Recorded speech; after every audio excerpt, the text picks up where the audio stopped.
The next 2000 years are going to be crazy. We have been evolving for billions of years of only one cell. One of the ways that we have been created, it was through light. Who created us? There are beings that move through worlds, traveling through no time, no space, in spaceships that spin so fast that we call them Merkaba. The first blue ones were Arturians. They were like the founders of Atlantis. We are right now entering a higher vibration. The finite universe that we can perceive is just a construction to experience a slightly aspect of what the mind of the universe actually is. Radiation is a powerful light that vibrates so high that it's difficult to determine. Another word for that in Greek language is archangel. The universe is not an intelligent being. The universe is a conscious being. So it doesn't have a plan. It just allows things to happen in the most beautiful way. Even if we don't like it, it's going to happen. The only thing that we can actually do is to the blue ones, as I call them, they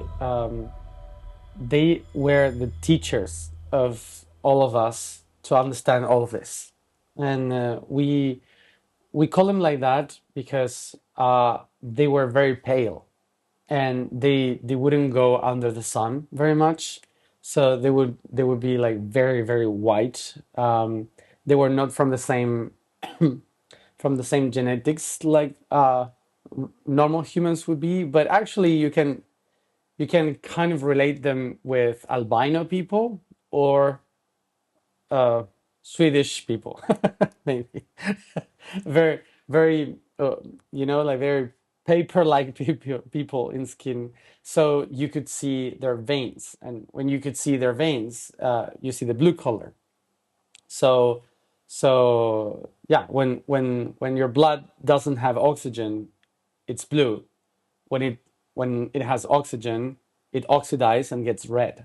So because we are oxidized, that's why we reflect that reddish color that we have, but actually it's blue. So we call them the blue ones because of that, not because they were like blue and that's it, but because they were very pale, so we could see the blue colors of their skin. And so these people were like hidden constantly inside temples or in tunnels under the ground, places where light usually don't hit the skin, and that's why they had like this culture of constant meditation, of constant, going to a cave, going to a temple, being in the dark is a constant process of um, of meditating, and it's something biological actually, because of the pineal gland. It starts to activate when the pineal gland sees light. It creates this state of awareness of what is happening, but when it doesn't see light, it starts to generate the dream or the hormones to make you feel sleepy and DMT. So those people are that were always in the shade or covered. They empower that biology inside, that awaken more visions, sides, to let them remember every aspect of the universe. So they were prepared for that, and that's why they wouldn't touch the sun. They would only come out during the night. So this generates also the two stories, or two stories of humanity, which is the kings and the queens have blue blood, which is the royal lineage of those who never see the sun because they don't work under the sun, um, and the other, the vampires, the this feeling of eternity, of beings that don't eat the same things that other people eat, and they live in the dark and only come out at night, and they're very pale and they look eternal.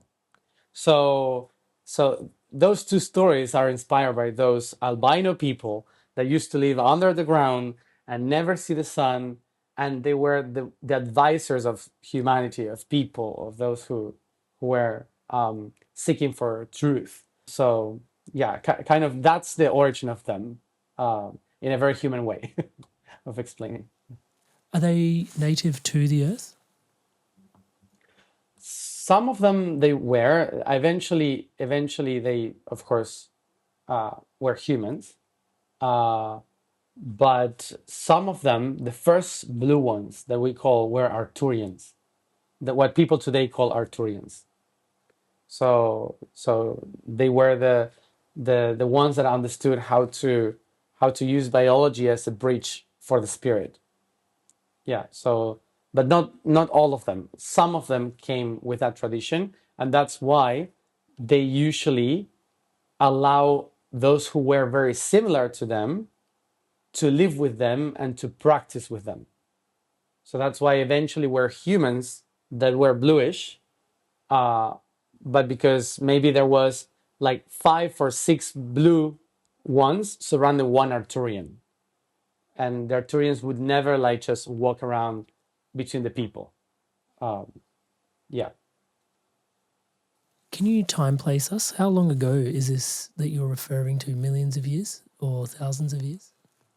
they have been here for millions of years for sure, the Arcturians. But the tradition that I'm explaining about these people going underground and doing these meditations and so on, it might have like 25,000 years of story. Yeah, that's why they designed the Atlantean tradition. It was designed by them. They were Can you, the creators of the concept of Atiluhu. Atilu it is like the founders of Atlantis. why do you think it's so important for us to remember this part of history? Because I do wonder the different types of history that we've been taught. You don't really come across information like this. Why is it important that we recognize this part of history? The the thing about that origin is that, to summarize it in this way, more humane, more relatable for today, is, imagine you are around 40, 50 years old today, and you're living a complete different life from your childhood. You were just describing this before we started, like how was to live in the streets, with playing with kids and going around and doing all these crazy things in India. And then now you're grown up with responsibilities, making a podcast, for example. So it's a very different thing. But what you were doing, playing around in the streets with other kids, when you were 5 or 6, 7, slightly built the fundaments of who you are today. And even if many things happened in the middle that shifted your way of thinking, who you are, and everything, probably the most joyful memories or the most painful memories that determine in your brain what was good, what was bad, and how to perceive life today was while you were doing that in India. Not anything else, just that. How you relate with a friend, how it is for you to go outside the world. So, all of that, it might have a root in a trauma or a happy moment, stuff like that, that happened too many years ago when you were 5, 6. So, now imagine that humanity is a person that right now it's in its 40s, 50s. And to understand who you are, you have to go to your childhood. And the childhood of humanity was like 2 million years ago. So, yeah, so you have to go to when you were a baby, 2 million, 3 million years ago, and started to kind of move like a human, and to crawl like a human, and to walk like a human. And in the past 2 million years, many things happen that determine how you think, how you feel, how you interpret the world. And now you're just used to it. It's like, oh yeah, this is normal. But 2 million years ago, it was not normal. It was like, what is this? And for you, was a trauma or a joyful moment that determined who you are today. So when you see it in that perspective, you can understand how important it is, everything that happens in the first 7 years of your life. And so when you are, imagine now you are 40, 50, and suddenly you say, my life is about to change. I'm living a crisis, yeah, the mid 40s crisis, and and I have to change so many things, and I'm wondering who I am, where I'm heading to, because I've been just doing things and not knowing why I'm doing things. So you start to wonder why I'm here, why am I doing this, and blah blah. So the first question that your therapist will do is, "How was your childhood?" so so I think that that's why sometimes we need to understand what happened 3 million years ago, what happened 12,000 years ago, what happened. So we go to our childhood to understand what created us psychologically, biologically, so we can understand what is the next step for us. I do want to dive in deeper into what created us. But before we get there, there's even this element of because you use the word trauma, and I know you were using that in reference to like a few other things. But even with trauma, sometimes like we had someone come on the podcast recently, Dr. Bessel van der Kolk. He talks about how the body keeps the score, and he's well renowned for actually that body of research. And even in his episode, he said there's the event that happens, but there's also the story that we perpetuate and Oh, tell ourselves about what happens, you know? And one of the questions I've had for you for a while is, you know, because you have a very interesting perspective towards history, unique, some would say. And I just, there is this his story, you know, like the victor gets to write the story in history, and that's what's taught in the history books that we receive handed down. And of that course. then morphs and melds everybody's perspective of where they've been and where they've come from. And one of the questions I had, I guess I've always had for you is like, what are some of the things that you see in the modern world that have been recorded in recent history that, I don't know, are just blatant lies or put in place to keep us subservient, keep us disenfranchised, away from our true self, our deepest power, our inner nature, you know, like, and what would happen if there was potentially a different story that was available to us relative to that? Well, I think everything. like like like it's very difficult to say like, oh no, this one is true. because because because it's all of it. Imagine that. Imagine the stories that we make to ourselves every day. So projected throughout thousands of years for so many people. Eventually, Time it becomes, immemorial. yeah, it eventually becomes truth. Like keeping this story about a child that is growing up. You're learning to ride a bicycle and you fall and you you have a wound in your knee. Okay, so um, a wound. The word wound in Greek is trauma. So trauma means wound. So you hurt yourself. So that's a trauma. Now the thing is, okay, you have a wound, but now that kid might cry because it creates the idea of defeat, of I didn't do it right. So suddenly you create the whole story of I'm not good for this. I'm going to be terrible every time that I ride a bicycle, or every time that I have to do something new. I'm going to fall. I'm going to have a crisis, blah, blah, blah, blah. So that's the story that we create that is even worse because the wound, the trauma, the actual trauma is going to be healed in 2 days. So it's like, um, but the whole weight of what you thought in that moment is what gave the power to the trauma. Or you can say, or you can fall and then you laugh about yourself and how fun it was trying. And suddenly all the story around the trauma is like it's worth trying, it's fun to do it, let's go, it doesn't matter what happened. So that's another completed story from the same trauma. So it's the perception of what was happening around, about if there is someone around that says, careful, I told you to be careful, or someone that says, hey, was it fun?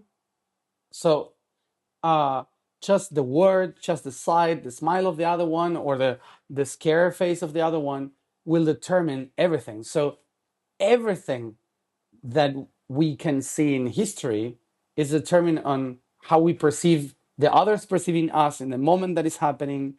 So that's why I say it's impossible to say one thing that is true because it's all about just perception on how I perceived, how the other perceived it, and so on.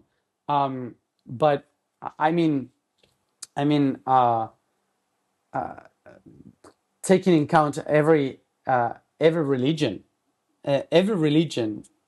you can think about a religion as a trauma. For example, someone got hurt, sacrificed. Someone got hurt, and because it was hurt, there's a lot of people that will say, "Oh, we have to heal the wound of this, so we have to honor the teachings of that person that got hurt." Like in Christianism, for example, let's honor the teachings. And others says, no, no, no, let's honor the sacrifice. So now we have two different points of view, like people that will sacrifice themselves constantly because someone suffered because of this, or other people that say, I'm not going to sacrifice myself, I'm going to live according to how he lived. So I'm going to be a true Christian or a religious Christian. so, and both of them are not precisely true, because they are following something that was not exactly as it was told. So from there, a religion is a trauma which try to repair something, a wound. Is trying to repair a wound of something that was misunderstood, that happened in a context that is not our context today. So it's like if we all are leaving our society because that kid hurt his knee driving a bicycle, riding a bicycle. So now we all say, some people say, okay, what we have to do is to learn how to ride a bicycle. Let's learn how to ride a bicycle so we do it good as he was trying to do. And other people will say, no, let's just hang a bicycle from our neck and say, it was the bicycle that made him suffer. So, and you turn it into a symbol. So all of that is just symbolism that is not true. That is a condition of a constant trauma, that we are concentrating in something that is not real. And that's why if we start to mention like every symbolism or everything that was misunderstood or was used in the wrong way, to kind of determine how we are today, it's so many. Of course, Christianism is one of the most powerful ones that we can talk about. But of course, you are from India. You have a completely different background of all hundreds and thousands of traumas that created hundreds of gods and visions and wounds and so many things, that is so complex in itself, that how do you possibly explain to all these people that the last 1,000 years you have been just living stories of other people's trauma? And yeah, so even Buddhism tried to say, no, the path is within, but they are all imitating how someone else did it. And Buddha found it that way, but maybe you will find it in a rave. I don't know. So you have to find your own way, because that was Buddha doing it in that way. So yeah, so there are many stories. I don't know which one you want to pick. Oh, there is inspired souls and lumen beings. I wanted to take a moment to thank all of you that are subscribed to this podcast. Everything you see around here is powered and empowered by your subscription to this channel. Thank you so much for your incredible love and support. To all of you that haven't yet subscribed, please do take a moment. As I'm saying the word subscribe, the button below is lighting up in the colors of the Inspired Evolution.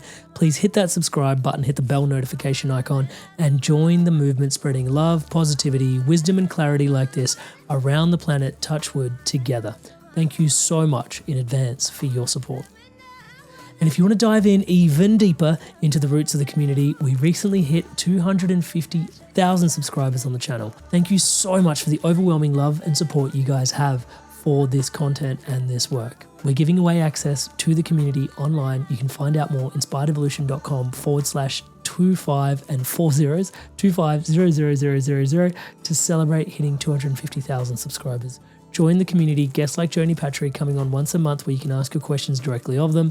We gather once a week in meditation, sharings, community offerings.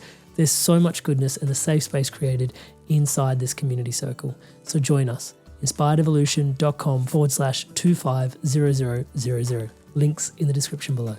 I wanted to sort of dive into, that's the narrative, and then there's also the world where it's been and kind of understanding the importance of the story. So I do want to understand our origin stories.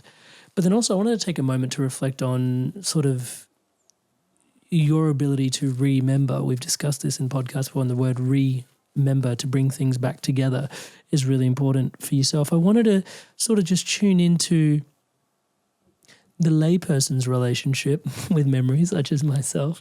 Memory seems to be what I've seen. You know, there's like an eyes, there's like the five senses usually play in quite a bit into my experience of memory. What I sensed, what I smelt, what I saw, what I heard. I'm missing one. I'm missing one. Okay, but Taste. but yeah, there we go. What I tasted. How did I miss taste? Goodness me. I'm Indian. Goodness. But of all of that, like that informs my memory set. But then also, the senses are doing their best to modulate an experience of reality at any given time. So I'm not even sure if they can be relied on 100% for capital T truth. So, because I'm aware we're sort of speaking to the truth of the narrative that's been fed to us and looking for the origin story, but then also just sort of questioning a little bit around your memory and how your memory comes together of the story before we start going into our origins of where we actually, you said, what created us. Yeah. Yeah. Every talk that I start when I give a workshop or a talk, I usually say, I'm gonna share you a lot of things, but please don't believe in anything that I say, because everything that I will say, it's gonna be the perspective from which I saw the truth, not the truth. So I am here in this position and the truth is out there, but I cannot see the 360 degrees of the truth. I can only see my own perspective of the truth. So how my eyes see it, how I smell it, how I hear it. So the five senses on how I interpretate the pulses, the electrical pulses, the photons, the magnetical field, and how my brain evolved to interpretate those pulses, photons, electrons, protons, magnetical fields to interpretate what is outside. So, so sometimes we forget that when we say it's all about your interpretation, like truth is something that we interpretate, and because humans interpret just a slice of story. We used to tend that to say that, but then of course there's people that says, um, well, but we are seeing the same thing. Like even if we are, let's say, even if we have a different perspective of a tree, we both are seeing the same tree, and we can touch the same branch, and we can. So how come everything's just a perception if there's something there that actually exists? And what we actually don't remember is that we have been evolving for billions of years of only one cell that learned how to interpret the magnetic field around, the photons around, and passed on that interpretation to another cell, to another cell, to another cell, until they divided and created multiple cells. And then they created an organism with a code on how to interpret those photons and those electrical pulses. And that replicated for billions and billions of years. So now you're not you and me. We're just cells of the same organism that for billions of years practice on how to interpret something, maybe in a wrong way. so so now we see, yeah, but the tree is there. And well, yeah, the tree is there because we are the same cells. So we all interpret the tree in the same way, but it doesn't mean that the tree exists as a tree. We manage to interpret it in that way, because we are cells of the same living organism that we call individuals, but actually it's like if we call individuals to each one of the cells in our body, the trillions of cells that we have in our body, like, oh no, this one has an ID, this one wants to be called they them. So it's like so you have different individuals in your cells, but actually they are all you. So so now what we have is that when we talk about perception on what is the truth, you cannot rely on your five senses, because your five senses is just a way that some cells manage to create, to interpretate the electrical pulses, the magnetical fields, and the photons and particles going around. And for billions of years, we repeated that. So that's why the five senses are not mechanisms to interpret the truth. The five senses are mechanisms to know where you are moving in that vast possibility. So it's like giving instructions on how to move through a map that you don't know. And that gives us certainty. Like, okay, I know that the sky is there. I know that this is light. I know that this is a table. So, so that's how the infinite mind can be finite and can function. But it's not a way to reach the truth. So to reach the truth, you have to go to the fourth dimension of the five senses, then to the fifth dimension of those senses, the sixth dimension of those senses. So you multiply your senses to another level of consciousness until you reach the divine five senses. And when you get to the divine five senses, then you can see everything as one. And that's when you can perceive unity, where you can smell the light, where you can touch the taste, when you can, yeah, see the sound, hear Synesthesia. the colors, yeah, the synesthesia of the spirit, let's say. So so if you have synesthesia in your brain, it means that actually your senses are fake, are just interpretation of pulses. It's not true. So now whatever you see happening outside is just a mere interpretation. Is nothing is true. And uh, and and uh, so that gives you also the idea uh, of like, if nothing that you can perceive is truth, so who are you? What are you? And so you have many origins to describe that, like who created our physical bodies, why are we technology of the spirit, where do we come from originally, that we can separate ourselves from the senses in our philosophical mind and interpret things outside of the senses. So who are we, where we come from? And I think when you reach the point of detachment of every perception, that's when you start to reach the actual spirit, the actual essence. Thank you for clarifying that. So what did create us from your perspective, your viewpoint, your memory point? What created us? What created humans? Humans, of course, have a very long story of evolution in this planet. it's not that someone just put us here, um, but we have a billions of years of story of developing here, um, which doesn't mean that in the middle of all those billions of years there has been modifications.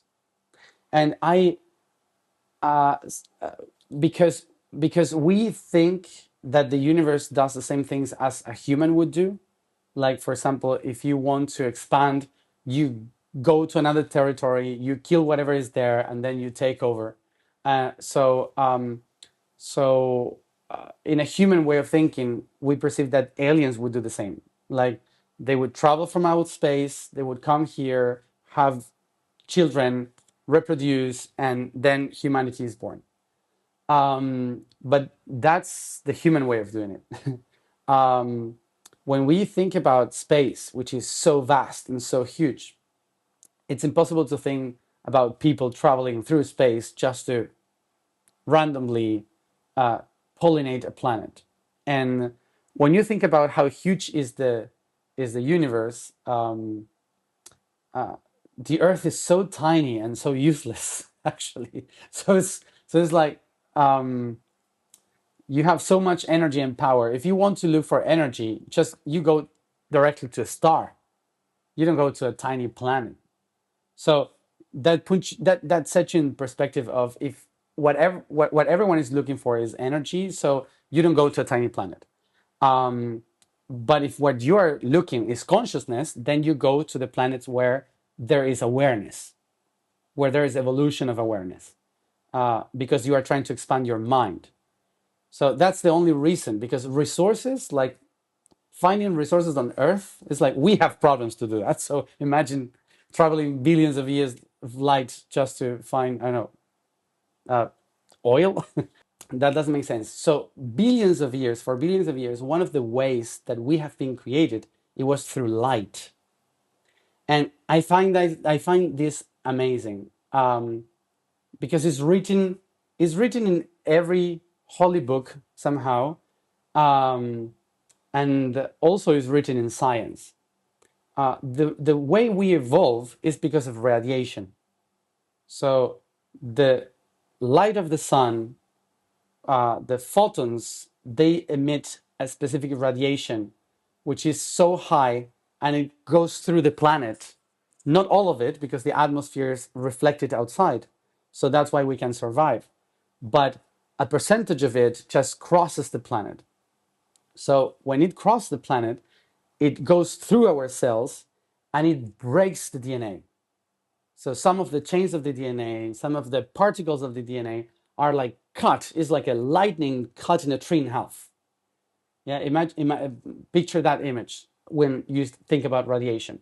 So radiation coming from the sun, a lightning, and there is a tree, which is, I don't know, um,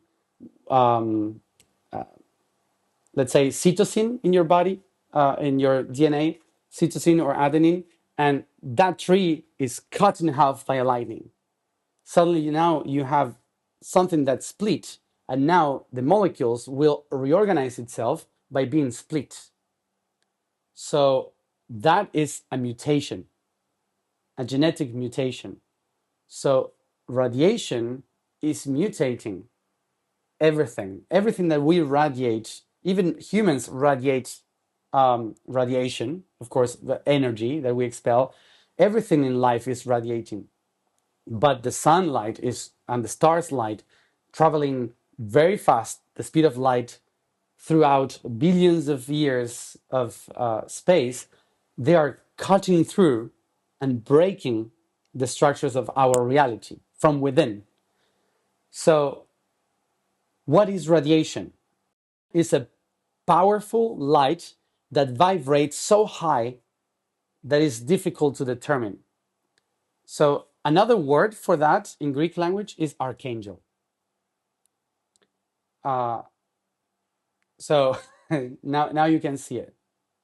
It's like, what is an archangel? An archangel is basically a lot of light vibrating so high that becomes radiation. So when you speak with Michael, it's a blue light. It's the blue ray of energy. When you speak about Raphael, is the green radiation. So you have different rays and colors of every archangel or god, let's say two. So each one of them, like for example, in the traditions of India, a photon going in a very fast radiation is Rama, pointing with an arrow. So what is an arrow? It's just a photon vibrating and cutting reality. So what is Rama's bridge? Is a bunch of radiation where the planet crosses through the galaxy.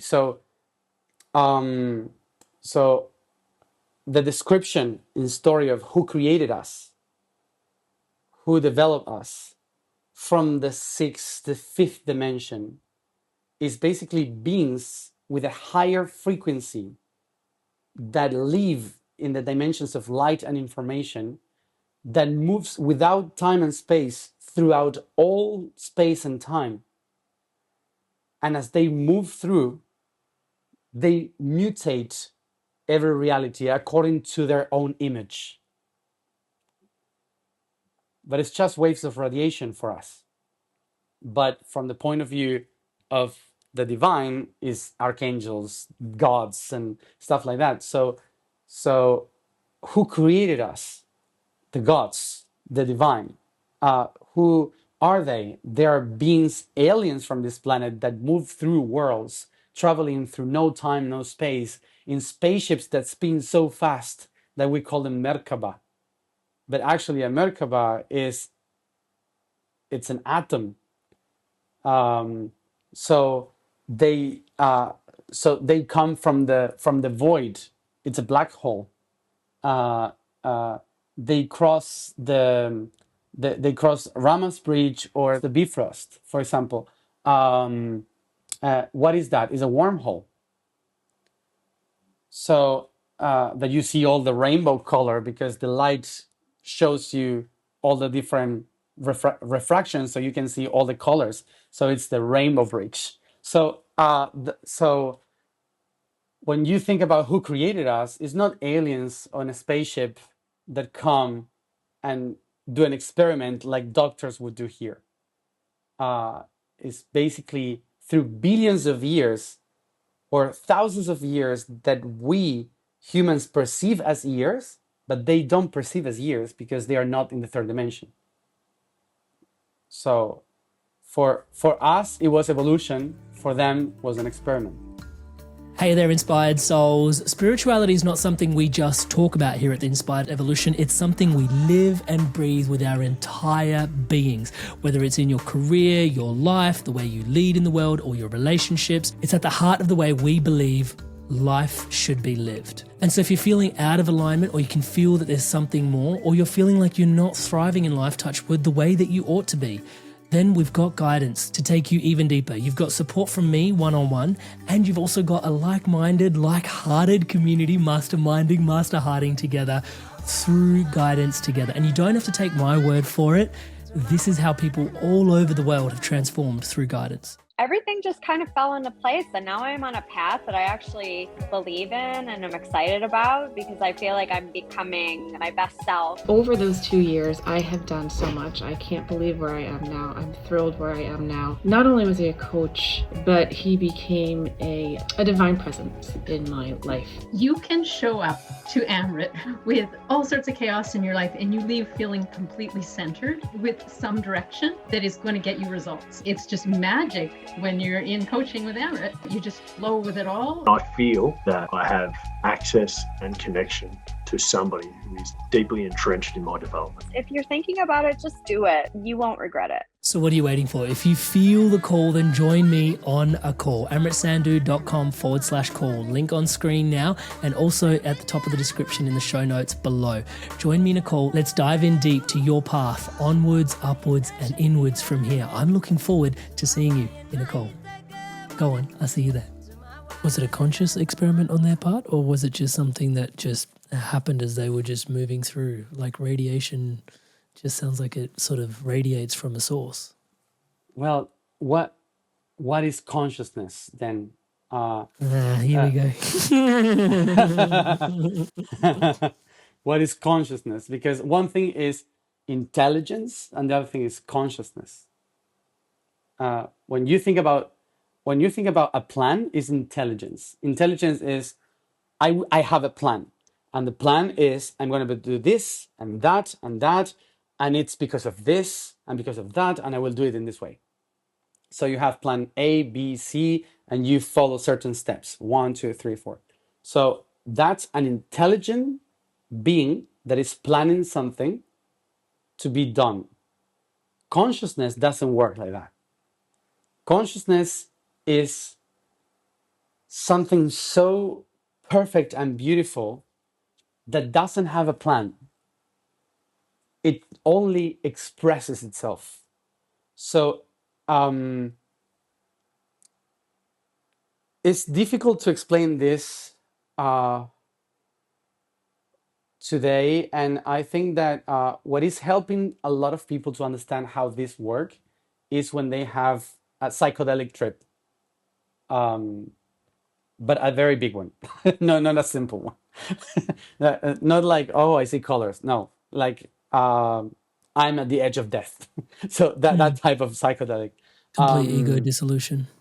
Yes, when you manage to go through the fear of survival, suddenly what you start to experience in the universe is that you are just an expression of something so great that you suddenly understand everything, and you can see the formation of all the universe, and you see the beauty and the perfection of all of it just because of the feeling of expansion.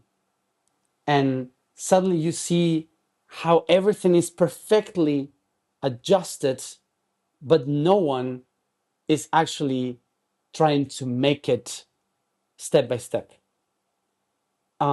Is so great how consciousness builds the universe that we cannot understand it until we release our idea of being intelligent. The universe is not an intelligent being. The universe is a conscious being. So it doesn't have a plan. It just allows things to happen in the most beautiful way. And when you try to explain it, you sound so spiritually naive that that the only way you can actually experience this is when you live it, when you feel and remember what consciousness is, which is the unity of everything.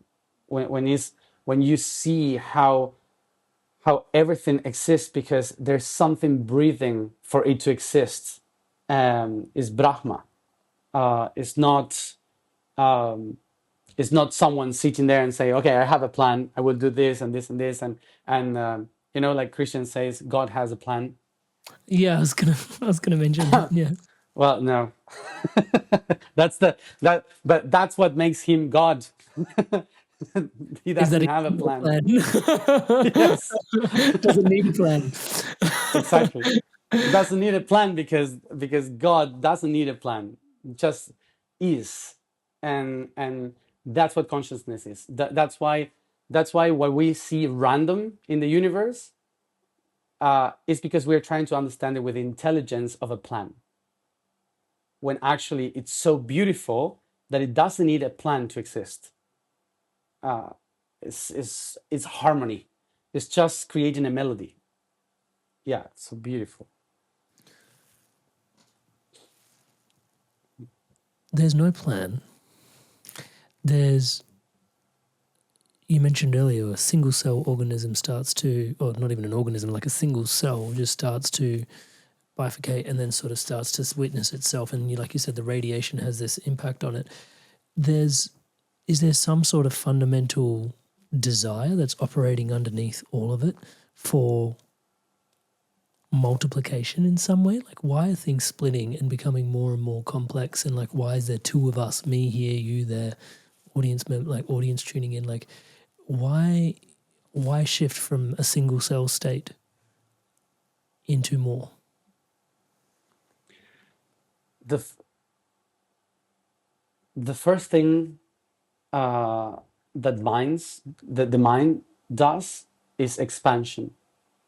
Um, Expansion is one of the main fundamentals to contraction. So, in order to come to myself, I have to expand from myself.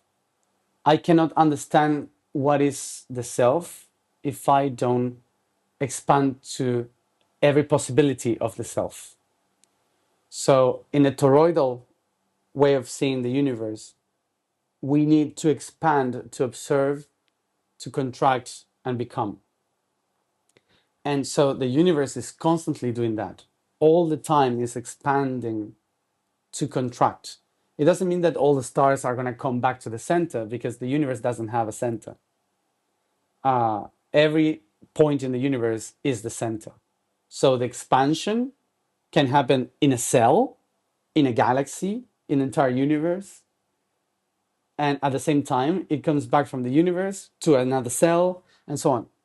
So every point in the universe is the center of the universe. And that's why everything is constantly expanding and separating. That's the perception that we have. Like a cell needs to split. Why it needs to split? Because the forces of the universe are doing this.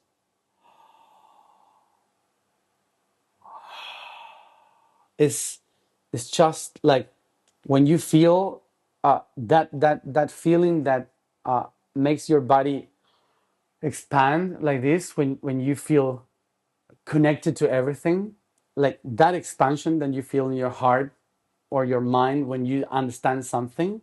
So imagine that multiply for the universe. Like you experience that, we experience that many times in our life, when we fall in love, when we understand something for the first time, when we achieve something in our life. It's basically Breakthrough, expansion. epiphany, aha. Yeah, Yeah. we basically, what we are doing there is the expansion of mind.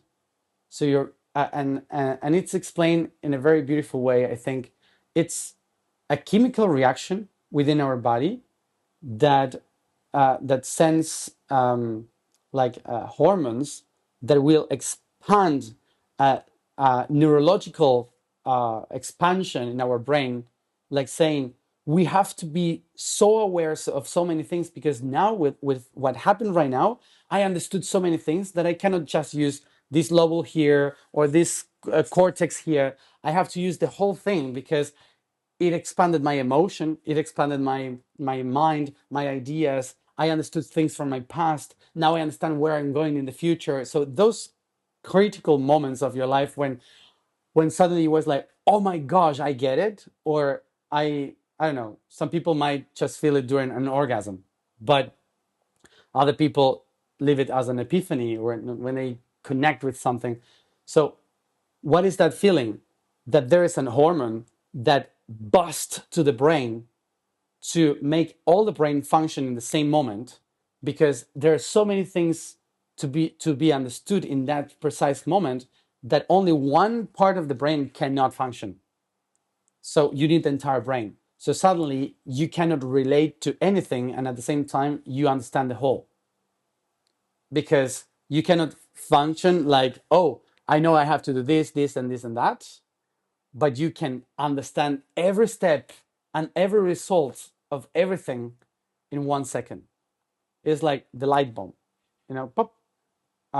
So it's the brain. So what happens there? It's an electrical pulse that creates like a vast lightning in the entire brain. So the universe is doing the same with every galaxy. Instead of using neurons, it uses light. So photons. So the photons are moving in the entire universe, creating this constant expansion. So the universe does like, I get it, I get it, I get it, I get it. It's a constant glory moment of I get it, I get it, I get it, I get it. Oh my gosh, it's so much, it's so much. So that expansion of the mind implies for everything to keep disseminating everything, so I can get more, so I can understand more and more and more and more and more. So every time that I say, oh my gosh, I get it, the particles reorganize to create carbon, and carbon says, "Oh, I get it." So it creates life, and suddenly it understands. Oh my gosh, I have to enlighten myself. So I put phosphorus in the middle, and boom, and create DNA. And so wow, I get it. So it's like like an expansion. So why? It's the constant feeling, the sensation of expansion of the mind, and it's so intense that when you connect with all of it, the thing that you see is this void and someone just meditating in the center. It's it's so much that that what you actually see is like this Mandelbrot fractalization of Buddha sitting and meditating in the middle of everything. And so why? It's just because expansion of the mind is like, why are we here? Because we want to expand our mind. We want to expand our perception and ability to feel, to sense, to understand, to create. So we are just an echo of how the universe is expanding constantly. The only thing is that we humans try to understand why as a goal, not as a being. We usually, as humans, because we are mammals that try to survive, we search for a goal, which is to eat, to sleep, to reproduce. So what is the goal of that? But the universe doesn't have a goal. It's just like it's that's why the enlightened ones don't care about death, uh, don't have a specific plan. They just simply are. Yeah. I also feel that's making sense as to why a lot of these spiritual teachings espouse awe, wonder, joy as such to divine qualities, because it's that like when you have an epiphany, it's always like there's always this awe, there's always this wonder, there's always this this joy that's elicited in there, as this really pure sort of state to sense. Yeah. And you were saying about if there is any desire behind it. When you think about just the entire universe, there's no desire. There's just this constant awe of everything.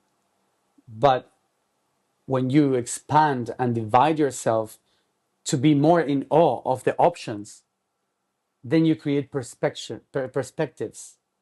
And those perspectives that are being thrown from you to the outside are projections.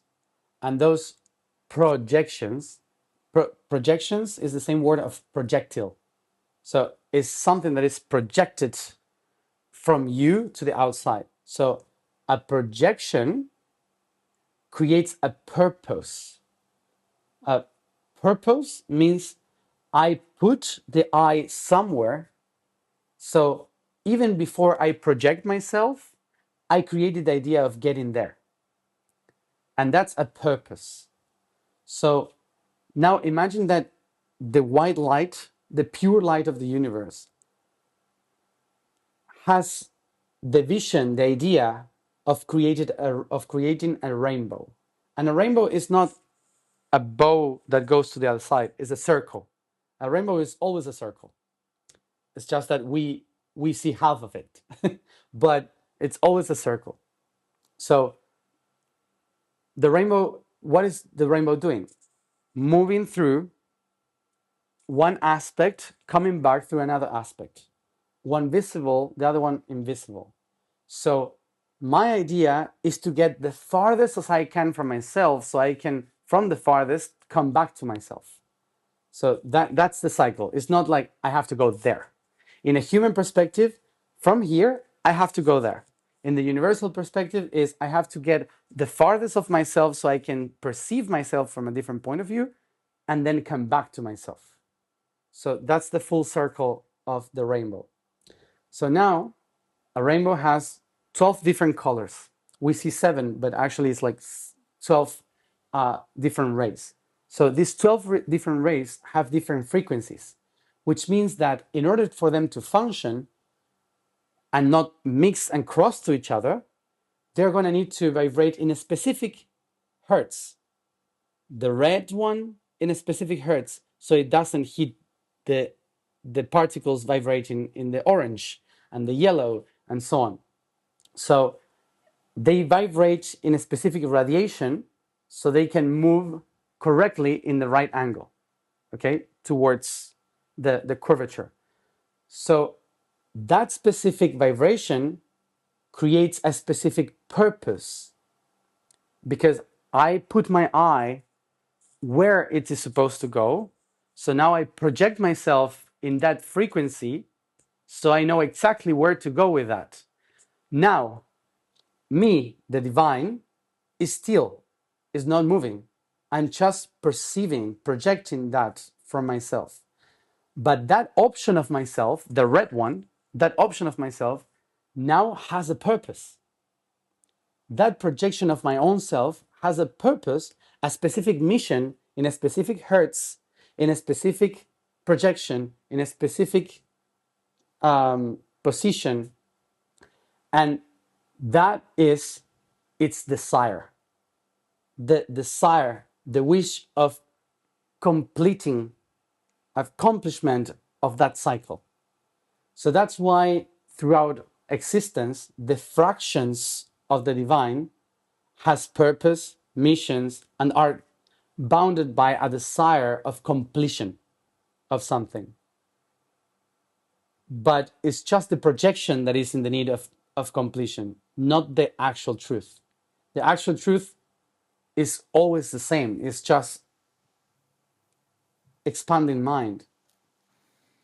So that's why, for example, we can tell who created humanity. It's just consciousness expanding.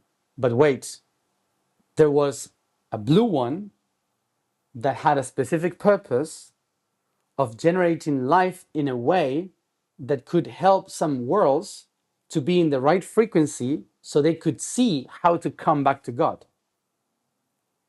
So now the blue ones generated a whole story on how to interpret the light moving in the space so life can reorganize itself again towards God. And all of that is a plan, a need. And then, of course, the red light will say, yes, whatever, but I need them to do it faster because the red one is the one in the circle, in the closest circle. So I need to spin them faster. So all the red energy, which is the hell, which is all the darkest energies of the universe, the lowest energies of the universe, are going to pull the blue energy to infrared color.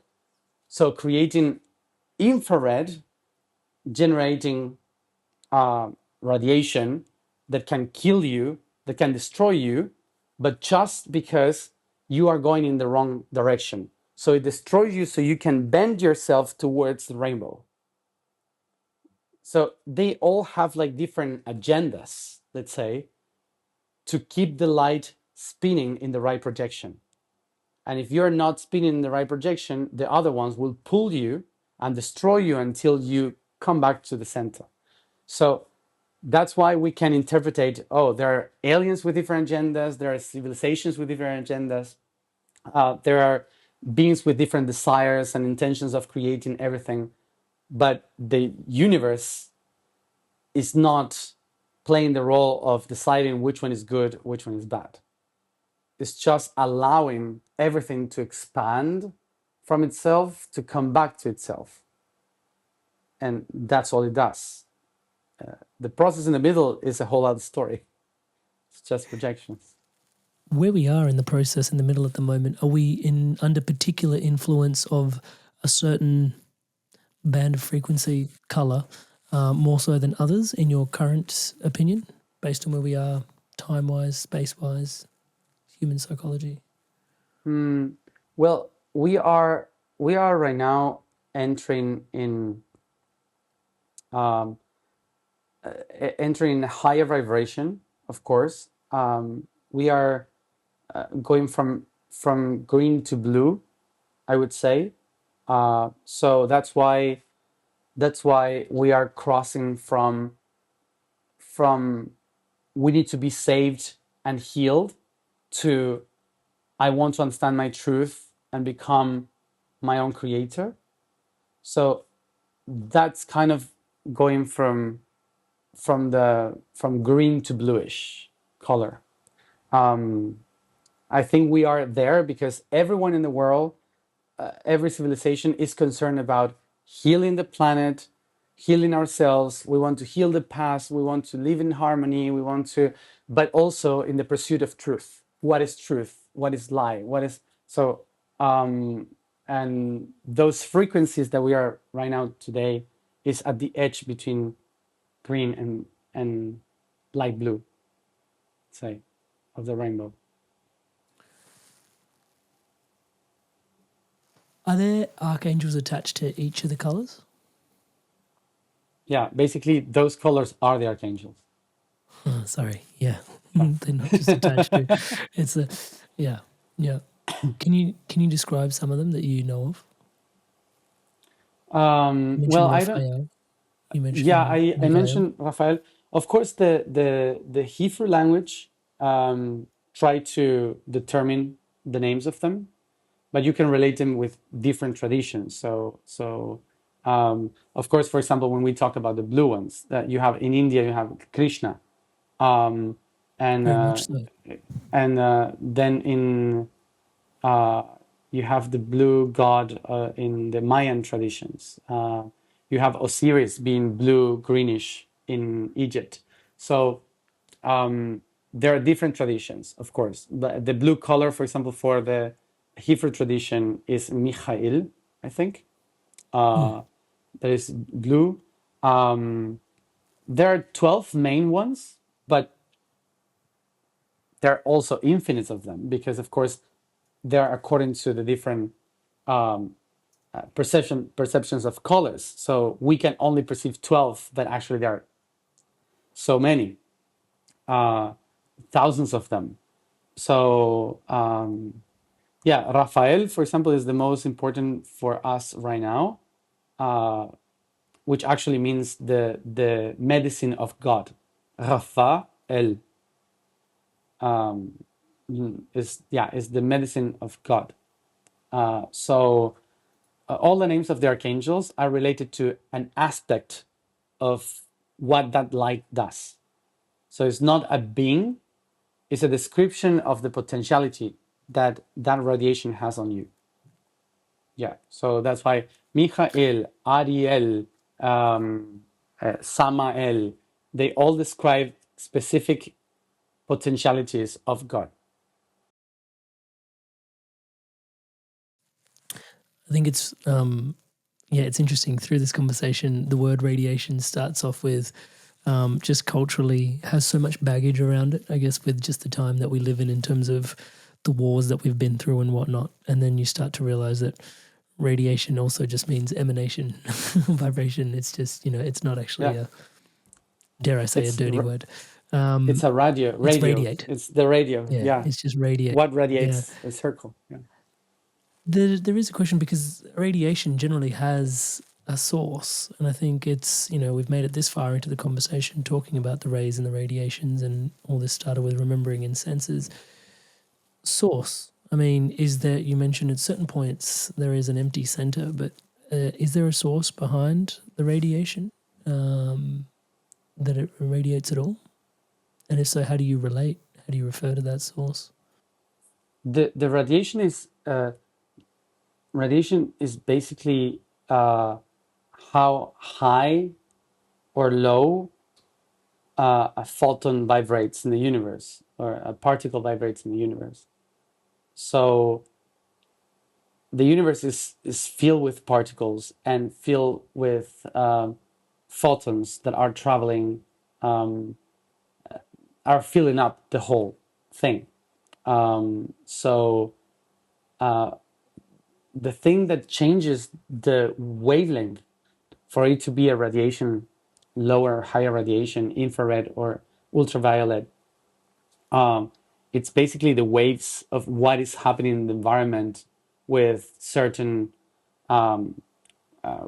quantum mechanics that makes certain atoms to vibrate in a different way because it moves or it breaks the structure, or I don't know, a supernova explosion that can generate waves in the tapestry of the universe. So it's not one specific point of that generates the different radiation, but of course, when you go to the old science, I would say, and describe the Big Bang, and describe the Big Bang as the origin of all radiation, because of course that explosion creates the different wavelengths of photons moving around. So it's basically something that it was still, that had no energy, that suddenly starts to vibrate, and so fast that it generates light. That the perception of light is basically how can your particles perceive and reflect the radiation. So actually otherwise we wouldn't be able to see light. It's just an adaptation on how your brain can interpret that radiation moving. So the source of it is just the expansion of the universe, and there are some points that are expanding faster, some points that are expanding, like depending on the gravity, it shifts the radiation, which is the movement of light. So it's the biggest the gravity, the toughest the radiation, let's say, the highest, let's say. So it's not one specific source. The source that changed that is basically the expansion. And the expansion is happening everywhere. It's not the Big Bang. Meeting with Gary Zukov was one of the most important moments of my life. There's a couple times where he was just talking us through something and it just hit. And I think it's because we shared the same space with him. Because you watch a lot of people online and it doesn't feel the same as when you're sharing space with somebody. Like that moment, that memory, that one little tick in time. It does feel very different once you have that kind of awakening and remembering. Different people are different stages of their awakening. So when I start talking in a certain way, it sounds kind of nutty. And so I can talk very freely among my circle members and feel that I'm heard and validated and welcomed. Everybody's been so nice and open and non-judgmental. We're all being brought together in some magical way. I just look forward to more connections and what we can do with it. I would say that if you're curious about joining Circle, or you feel that there's a calling to a community of like-minded people, that you should click the link down below and join. And it's super easy and super friendly and very affordable. And I would definitely recommend it. Matias, infinitude. So it's consistently expanding, like we said, like you said, the mind is going on this eternal pursuit of expansion. It doesn't end, apparently. Infinite is so hard for the mind to grasp as a thing. Yeah. Your relationship and awareness of infinity? There's a documentary in Netflix. I don't remember the name, but it's about infinite. I think it's called Infinite. And it's different scientists that explain the different points of view of what infinite is. It's amazing. I recommend it to watch because it's amazing and somehow disturbing. so because if you're a person that tries to control everything, so don't watch it. Because it's really annoying when you're like, oh my gosh, I can't stand the infinite. Yeah. So infinite is so much that is impossible to measure how big infinite is, or how long infinite is, or what idea it is, because you cannot count infinity. you cannot measure infinity. So, because you can always multiply infinity for infinity. So, okay, once I have the idea of what infinity is, I will multiply it now by 2. Okay. so, so Where did it the reach? thing, Where did it get to? What just happened? so the thing is that, mm, the thing is that when you understand that the universe is mind and that the universe created you that have the ability to think about infinity, it means that actually the finite universe that we can perceive through radiation, particles, waves, and all of that is just a construction to experience a slightly aspect of what the mind of the universe actually is. So, and then you understand that the perceivable universe is only perceived because we are in a point of evolution that we managed to perceive something that was impossible to perceive before because it was infinite, like in a quantum level, in a there's some for me it's very funny that scientists say sometimes, oh, we just discovered that, and it's like, I mean, like the Indians knew that like 6,000 years ago. Like they just call it mantra. But okay. But scientists love to say they just discovered. Uh, so they discover that that all the universe is just a proton, one proton, only one. And the only reason why we perceive a lot of protons is because of the quantum mechanics that makes it vibrate so high that it's perceivable as many. But actually, it's the same proton positioned in all the possible points of the universe, projected in a quantum level. So actually, there's no many protons. There's only one proton that is perceived as many. So it's like, what is that? Unity. That's unity. That's the truth. The universe doesn't exist. It's just a perception from unity. And unity is not that everything is connected. Unity is that everything is one. And that one is infinite. That's why we can perceive so many aspects. And it's impossible to define for eternity because that unity is anything. And so how can you measure actually infinite? So yes, you can measure it saying it's one proton, but then you say, so what is a proton? And the quantum level would say it's void because it actually doesn't exist. It's just a weird perception of the mind of the universe manifesting something so tiny in the infinite of the mind, that the mind is so powerful that can project that proton into all the possibilities of the cosmos. And that's how we perceive this. So it's beautiful. It's so beautiful. And that's the unity Can I ask you a of bit the of infinite. left of field question? We're talking about, I was watching one of your series, the Remember series, and you mentioned at a certain point the earth, being vegetal, had this way of cultivating frequencies within the humans and the beings of the planet, because we would eat and consume those frequencies, and the earth, like the earth mind, was a mind unto itself. And so then we would come into relationship with earth mind through consumption of food and also relationship with plants and so on and so forth. When you're talking about mind, I think people can sort of get locked into like, oh, human mind ever expanding. But actually, mind is a much more universal construct, isn't it a construct? Than just a human experience. You refer to it as earth mind. Humans have mind.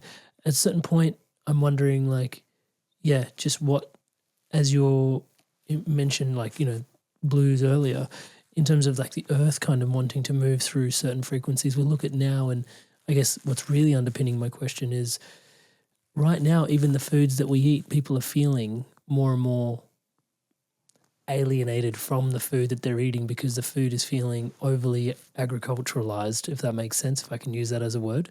Like pesticides and this and that, and food is feeling less like food than it ever has before in some ways. People are going out of the way to search organic, search farmer. But then also it is like we've been discussing in today's conversation, it is just consciousness. Things are shifting. It must be serving it in some way. And yet there Yeah. seems to be this, can you see the shift that I'm pointing to and questioning about? Yeah. Yeah. Yeah. To interpret this, the universe is mind. Mind is not in your head. Mind is everywhere. Is the essence of the universe. That's mind, and mind has a rhythm, which is the pulse of the universe. So mind is infinite, and the rhythm of mind, which is the heart of the universe, it allows you to perceive the mind. Now, through billions and billions of years of evolution and the creation of life, through creation of life from inorganic and organic structures, the chemical elements started to create ways to interpret the mind in different rhythms. Okay, so let's say, for example, rhythm 1, tum, it's hydrogen. Rhythm 2, tum, tum, helium. Rhythm 3, tum, tum, tum, it's silica, I think. So when you start to see the rhythms of mind, now you have the particles shaping chemical elements. So the different rhythms are creating the whole, every element of universe. When this element starts to interact, the mind becomes intelligent. So you create different intelligence. The intelligence of the mineral realm, the intelligence of the vegetal realm, of the animal realm, of the human realm. What means intelligence? Intelligence means the ability to read in between lines. That's what it means. So what it means, the mind is everything, but intellegere, which is read in between in Latin, to read in between is, it's so much that I have to pay attention only to what is useful for me. So for the intelligence of stones, they have to read silica. So they read the pulses of silica in between the mind of the entire universe. So they have that intelligence. Then they start to mix silica with nitrogen, with oxygen, with carbon, and now you have the vegetal intelligence. So that's how you create the different intelligence and the design of the beautiful lecture of the books of life, let's say. So now a tree can understand an aspect of the universe because it combined specific chemicals that generate specific compounds that creates medicine, poison, food, and so on. So that's one intelligence. Then we reach to human intelligence, that by using the different blocks of other intelligence, we develop our own intelligence to interpret the imaginary world. A tree represents life, this represents this, a star represents that. So we create another type of intelligence within the mind. Okay? So there's a point when you put together the human intelligence with the animal intelligence, with the plant intelligence, with the mineral intelligence, and you mix them all together so they can speak to one another, and you create consciousness. Okay, so that's how you go step by step on, oh, now I understand the books that we all share. So how do I do to share that? So the human intelligence that understands beyond this reality says, I honor your book of life. And because I honor that book of life, I will nourish myself from that book. And I will give you from me a space for you to blossom. So I will cultivate this animal, I will cultivate this plant, and I will honor that plant and that animal and that mineral, for they give me the power to interpret bigger books as I give them the possibility to blossom, to expand, to live in harmony. So, for example, for an animal not to have to be afraid all the time to survive in nature, so human give a house to them or give a farm to them so they can live a proper life. Of course, then they will be eaten, but they weren't surviving all the time. They were just enjoying life. So that is the sharing of the book of life. The problem is when humans think that their intelligence is more or on the top of the vegetal, animal, and mineral intelligence. And we believe that because we are more intelligent, we are conscious. And because we are conscious and more intelligent, we can rule them. And because we can rule them, then we can mix the books, and basically rip apart some pages, destroy them, and create a new book with only the chapters that we like. Which, by the way, that's how the Bible was created. So, I was afraid you was going to go there. So that is genetical modification, controlling the production of certain plants, of the soil, making modifications of chemicals, just because we want to produce more and have more. And the reason why that happened is because we are afraid of death. And because we are afraid of death, we lose the consciousness on how the world and life moves, which is in waves. So we want to survive as long as possible. So we will use all the resources of the other books of life just for our own benefit. And that's why we are so trapped in the consumption, the constant eating and having and all of that, because we want to survive. But I would love to put this on a perspective. This has been like that only for the last 200, 300 years, compared to the 3 million years that humanity first started to walk on the planet as a human. So it's only 300 years where we started to do a massive consumption and a massive destruction of the whole thing, of the whole structure. So for Earth, this 300 years is like I've gone through bigger shit. So I've done a lot of things that were worst. So so you might destroy yourself, yes, but in like 2,000-3,000 years, I'm gonna be restoring everything. Like Earth in 1,000 years can restore everything from scratches. So the only concern here is that we can be out of the equation.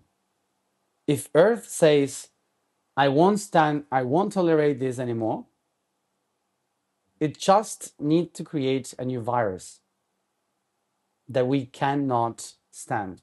And that's it. And it compensates the whole thing. So, what I want to point with this is that the most important development that we have to have for the future is consciousness, which allows us to interpret the book of life of the other realms. So, not intelligence, consciousness, because intelligence we already have. And just by believing we are more intelligent, we destroy the other realms.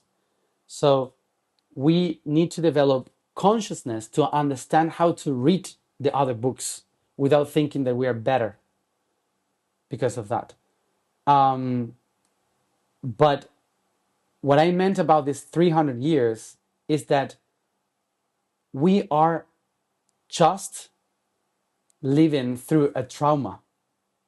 Imagine how many people in the world suffer hunger and war. And if you look it into perspective, it's the first time ever in history that so many millions of people are alive and not living in hunger and war. Even if there is hunger and war today in the world, there is no survival as happened before. So today, people are just trying to compensate all the thousands of years that everyone needed to survive by hunting, collecting, stealing, working in the fields, being slaves. Now everyone is like, in their cells, is like, now I want to live my best life. I want to live my best life. I want to have all the food as possible. I want to have all the resources as possible. I want to have everything, because for so long in history, I never experienced that before. So it's a kid that all his life was forbidden from candy. Like, candies are bad, you shouldn't have candy, eat your broccoli. And suddenly that kid got money, no parents around, and they got in this candy shop for the first time ever. And they said, I want all the candy, and I don't care if all the animals and plants of the world has to die for me to get that candy, until I almost die myself of diabetes. So, so I will do as much. So it's a trauma. What we are having, what we are living today is a trauma of survival. So how do you heal a trauma of survival? You should not forbid, you should educate in consciousness. That's why it's so important to educate, not saying you shouldn't do that or this is wrong. Because it's like saying to a kid, candies are wrong. No, candies are not wrong, but are wrong if you just eat candy. So you have to compensate to have balance, but for that you have to heal the trauma, and you will never heal a trauma with another trauma. So that's why I think it's so important for everyone to understand that we will never win a consciousness debate by fighting against another argument, because that's not consciousness, that's just intelligence. And intelligence is not about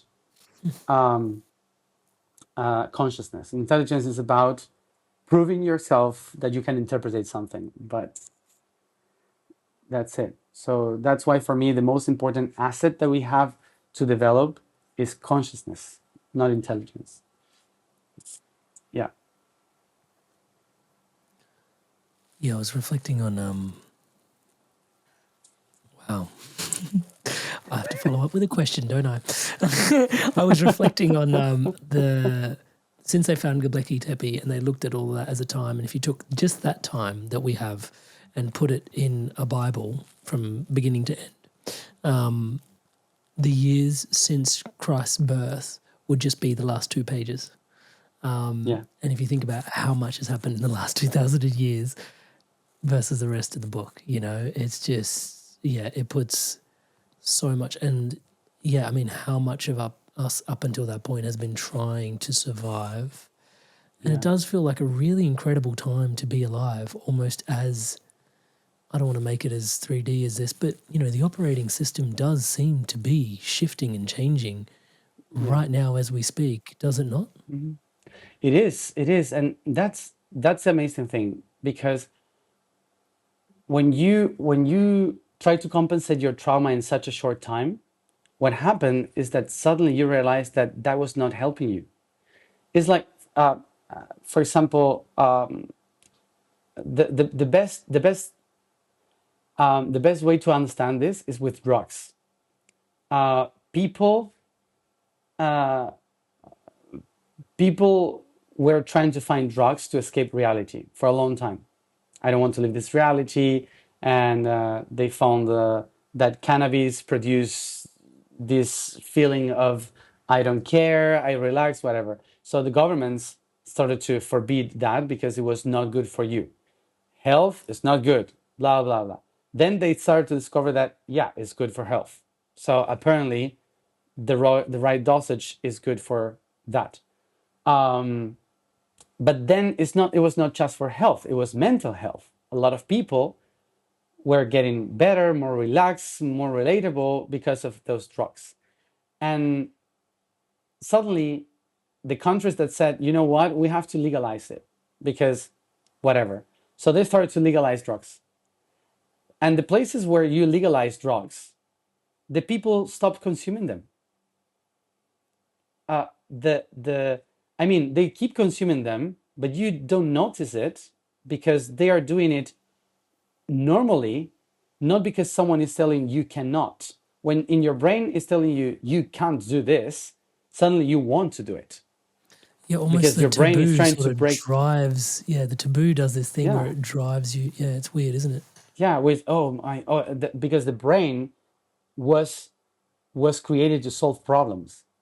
So if there is a barrier or something, your brain will say you have to break it, you have to break it, you have to go through it because it's like that's how it works. That I need to do it. So and that's what success means. Success is get out of this to another level. So if someone says no, this is your limit of success, your brain will say I need to break it. I need to go farther. So so it's proved that when you legalize drugs, people start consuming them naturally, and then they realize that they don't need it, actually. So, The novelty wears so off. yeah. So imagine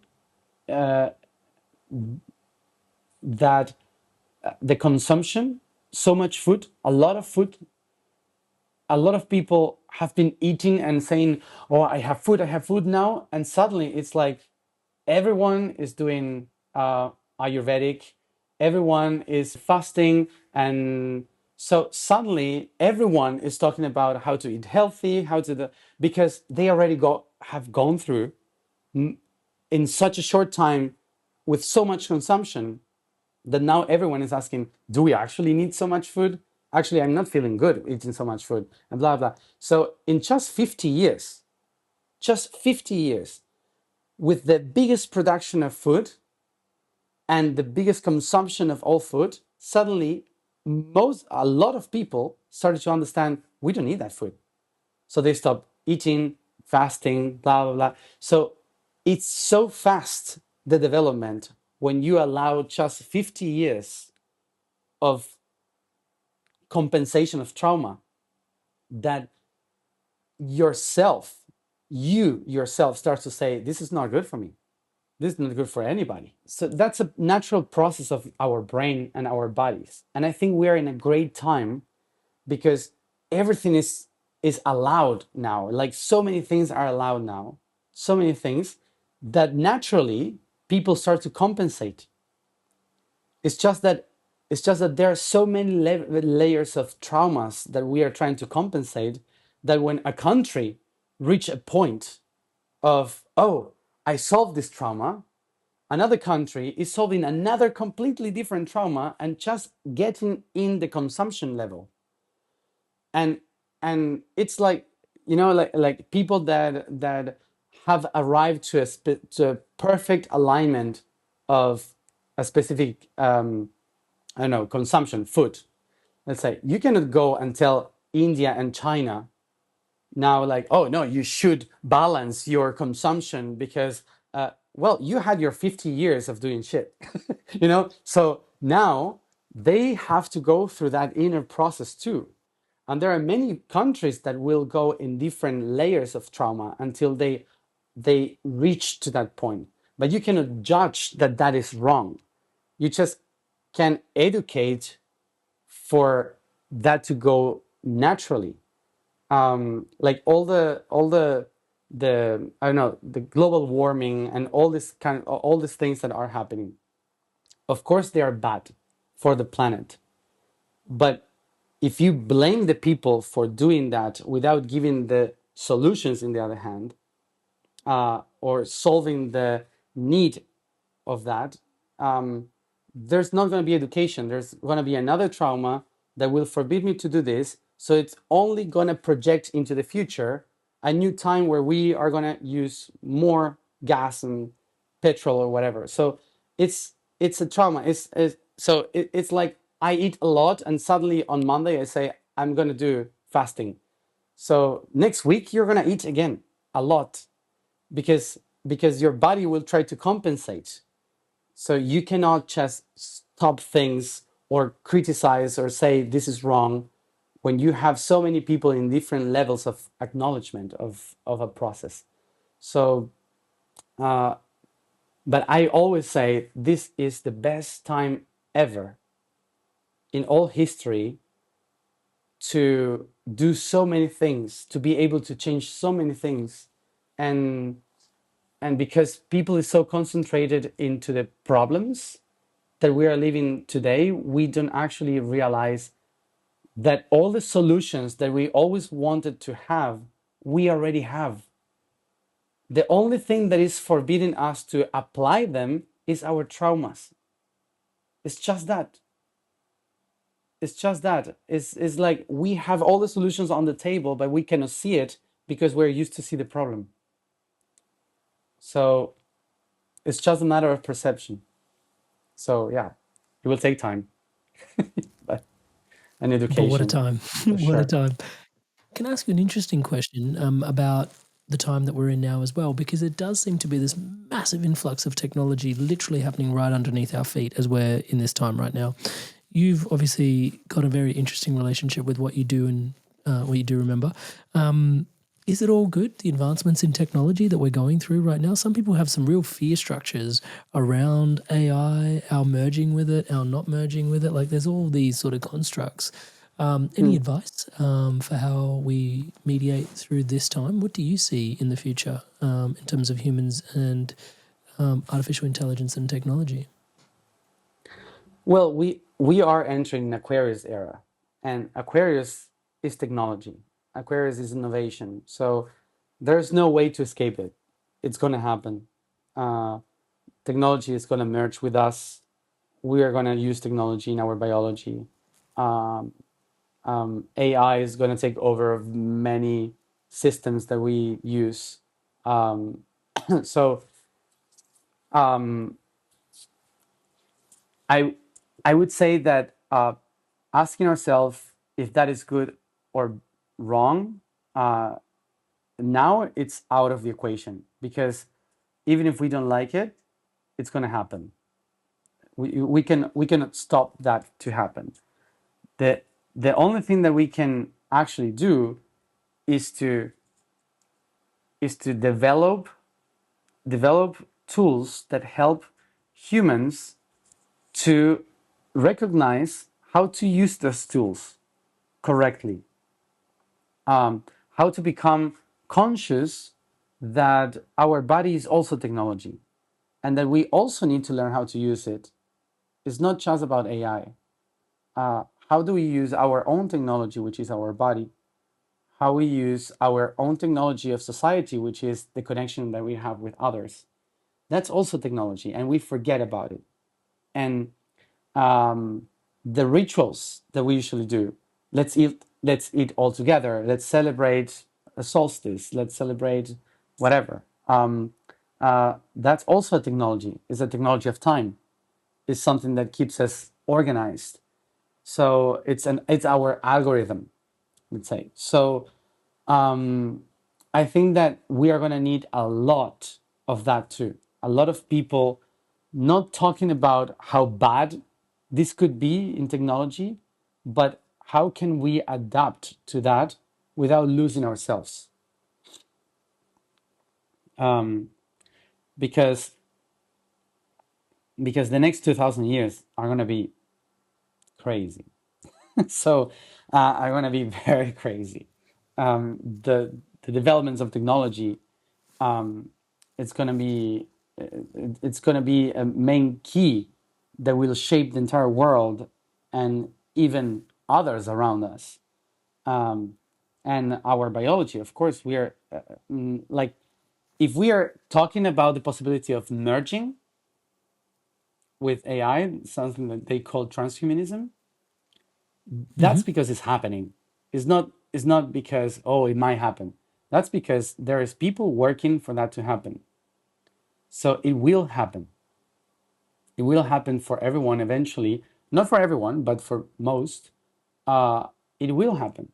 So I think that's out of discussion. What is on discussion is, are you gonna just allow that to happen and technology control your biology, or are you gonna be aware of yourself, to not to lose yourself, and to use your biology as technology, so you can use the silica technology to improve yourself, not to be used. And that's the main discussion, I think. Like, how can you become an improvement of the system and not used by the system? And that's the big discussion, I think. Do you fear for our maturity in some ways and whether we actually are ready for the technology that's coming through for us? I mean, in some ways, it probably just is what it is and it's happening and it's coming. But I mean, If I fear, you mean? yeah, fear, yeah, maybe. Or are there some elements of concern? Is probably, yeah, I mean, that is fear, isn't it? I'm trying to run around the word fear. In terms of our maturity, in terms of embracing these technologies. Yeah, I don't fear technology. I, Yeah, I, but in I terms don't of our fear technology. maturity, right? Because it mirrors us, right? In That's many what I ways. fear. Yeah, Yeah. that's what I Yeah. And fear. are we mature enough in your, like, yeah.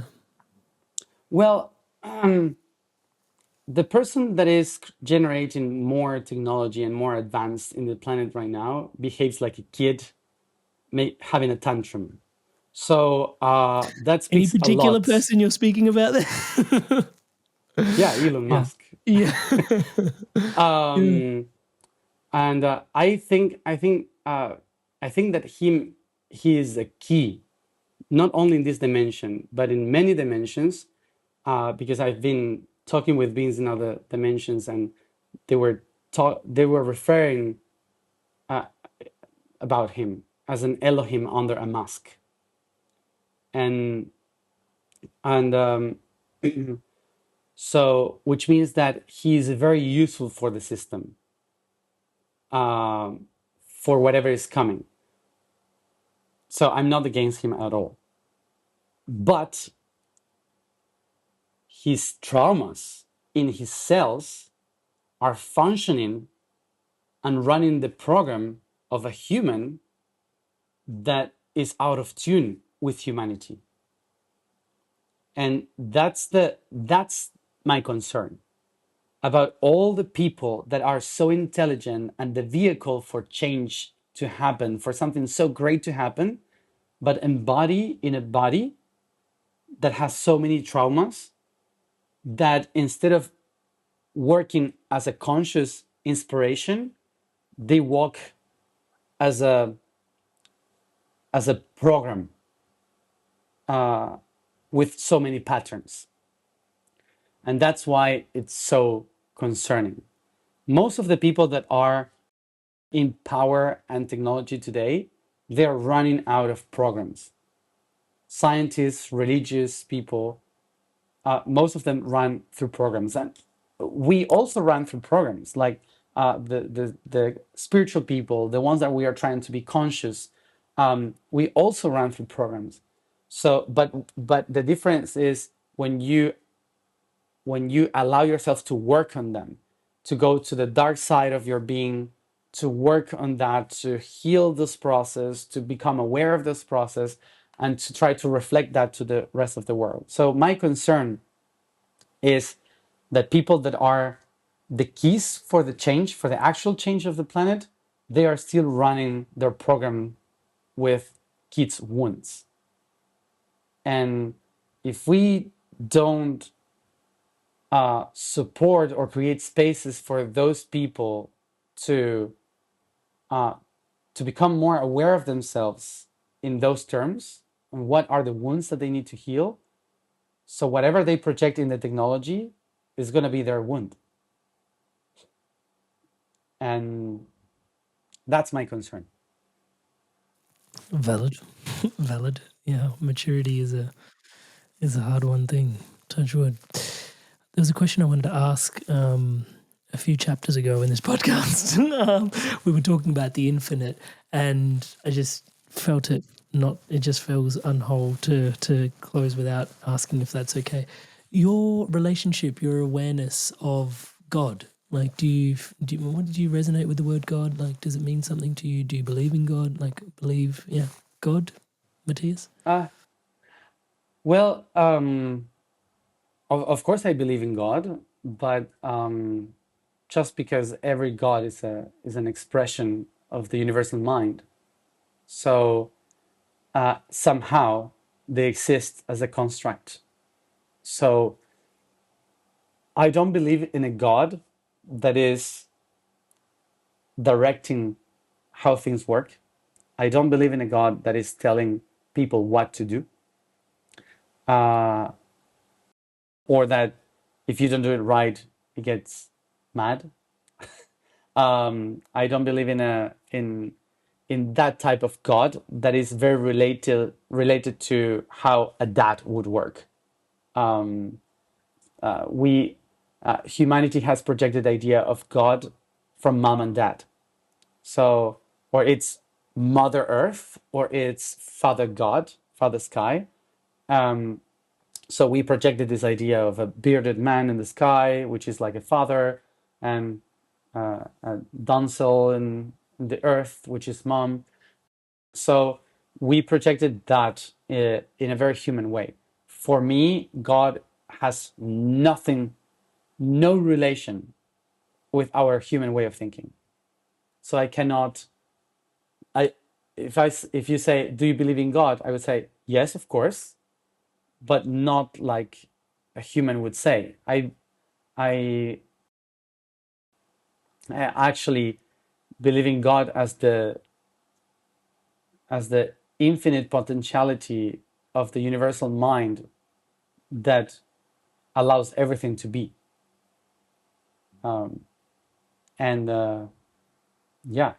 So not like something outside that is in charge of matter.